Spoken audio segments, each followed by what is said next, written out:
Hey guys, how's it going? Hope you're doing well. My name is Crown, and today I'm going to read you some very interesting stories that I hope that you're gonna love. And now, without further ado, let's go!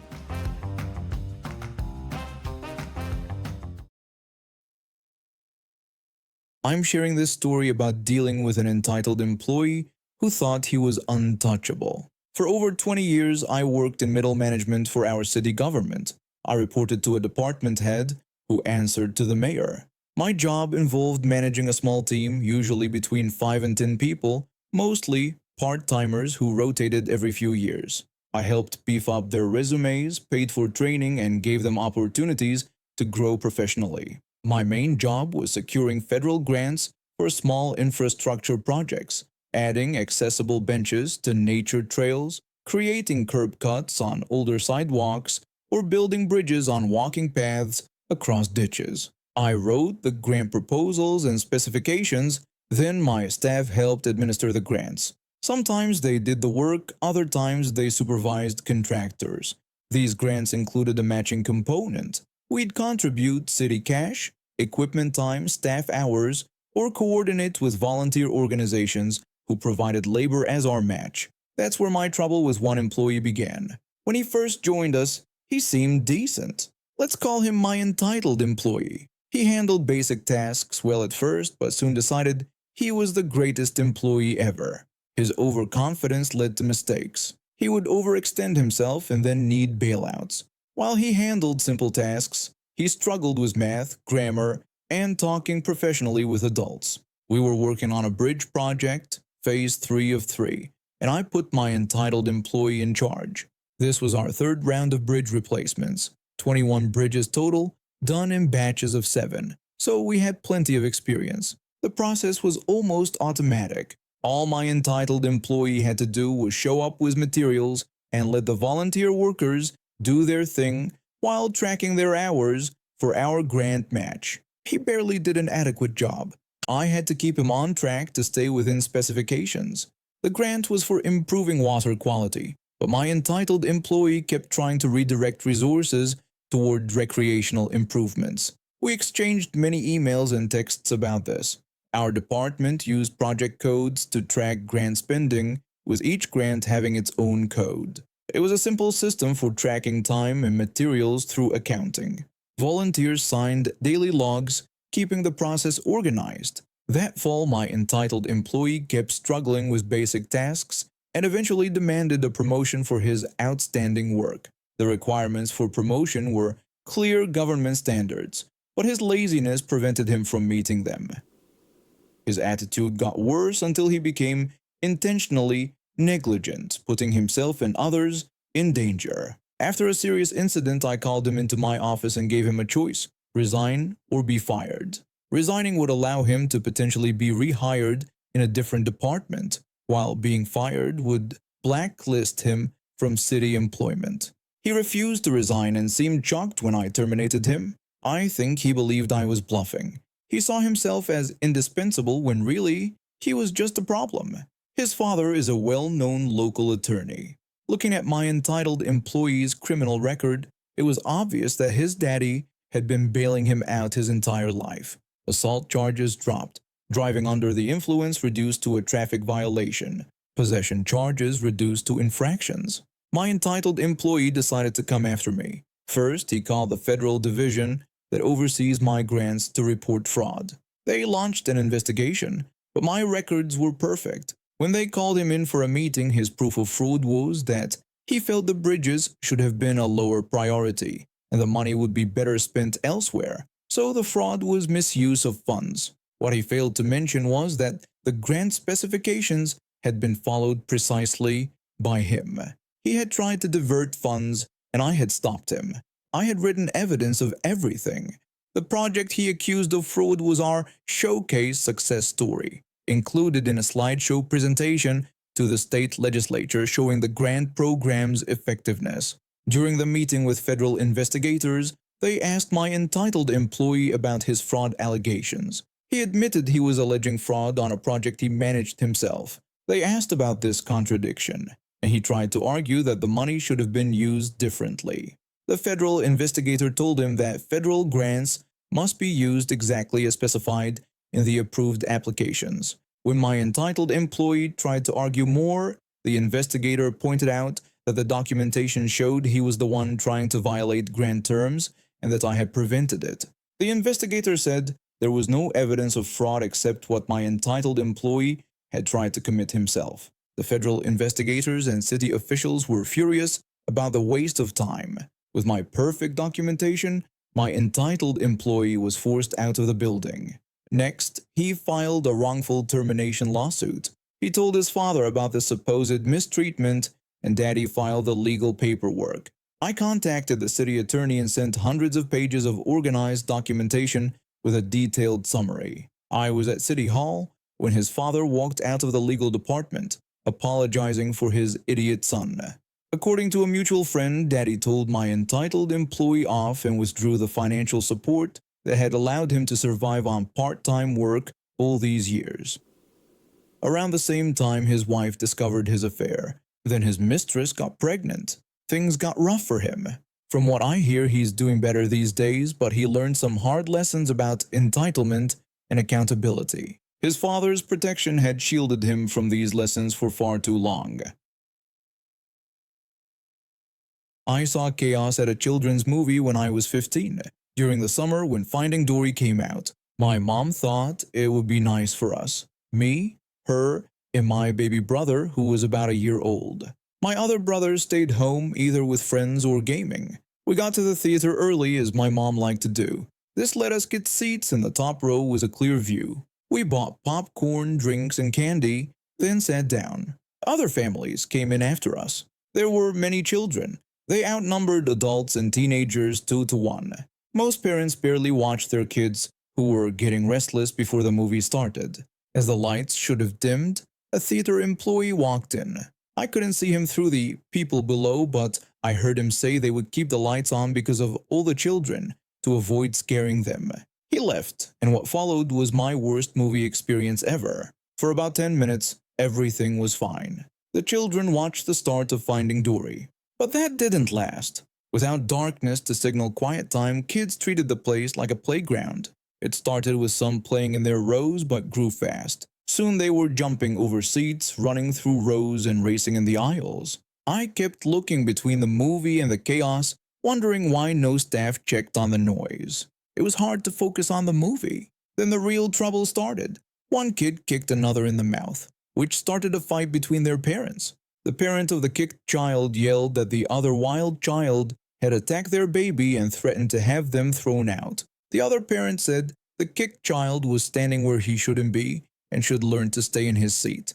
The first parent threatened lawsuits over possible lost teeth. The second parent challenged them, saying witnesses saw the other kid start it.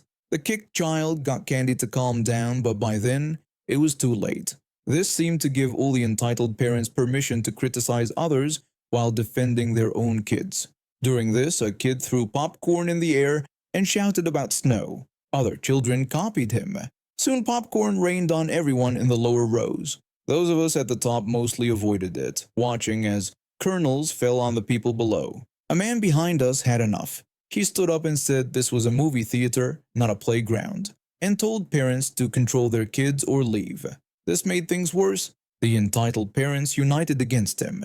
A mother told him they paid good money and to be quiet during the film. A father said children were just expressing themselves and that kids will be kids.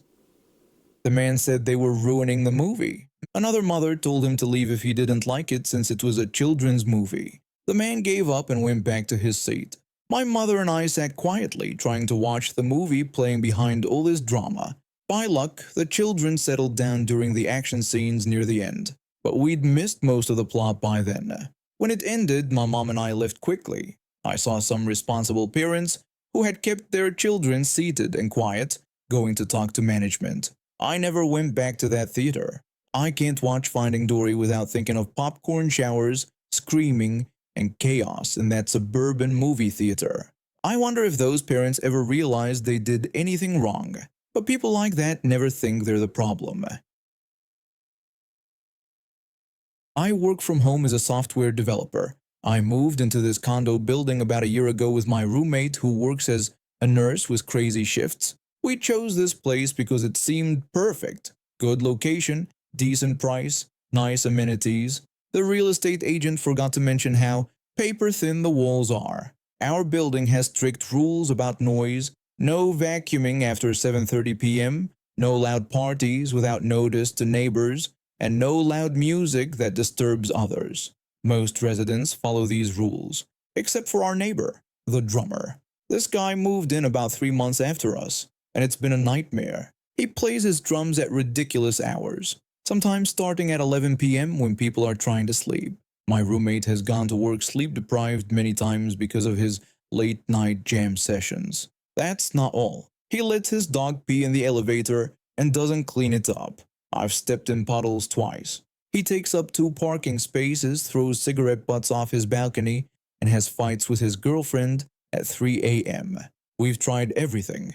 My roommate and I have left at least 8 notes at his door. I've knocked and tried to talk to him 3 times. Other neighbors have complained to building management. Nothing works. Last weekend was the final straw. We got a letter in our mailbox from him that read, "To my neighbors on the 7th floor, I will be recording music this weekend between 10 a.m., 10 p.m. both Saturday and Sunday. I appreciate your understanding. No apology for past disturbances, no asking if this would bother anyone. Just telling us he would make noise for 24 hours over the weekend like it was his right." I was furious. When I showed the letter to my roommate, I told her I couldn't believe the drummer would send such a note after all the complaints. My roommate said it was ridiculous, especially since it was Super Bowl Sunday weekend, and she had planned to invite friends over. That's when we decided to give him a taste of his own medicine. Super Bowl Sunday was the perfect opportunity. We set up our largest speaker against the wall we share with the drummer. We turned the volume up to maximum, with the bass cranked high. Then we left for a Super Bowl party, leaving the TV blasting for about 5 hours. We put the speaker so only his unit would get the noise, not our other neighbors. It was targeted revenge. When we returned home around 9 p.m., he was waiting in the hallway, fuming. He asked us what that noise was about, saying we had ruined his recording session. I said we were just watching the Super Bowl. The drummer didn't believe it. He said we left the same play on repeat for 5 hours with nobody home and asked if we thought he was stupid. My roommate told him we were just letting him know we'd be watching TV today, copying the tone from his letter. This made him angrier. He said our actions were unacceptable, that he had clients coming over, and that we had cost him money. I said it was unfortunate and suggested that next time he should think about his neighbors before sending notes about his drum sessions. He walked off, slamming his door so hard the hallway light shook. We thought it was over, but he decided to escalate. Around 11 p.m., when my roommate was getting ready for her early shift, the walls started vibrating. He had turned his music to concert levels. The bass was so loud our dishes were rattling. I asked my roommate if he was serious, and she said this guy never learns. But we didn't get mad. We smiled because we knew something he didn't. According to building management, he was 1 complaint away from a big fine after many violations. We called the building's emergency line, and 2 other neighbors did too.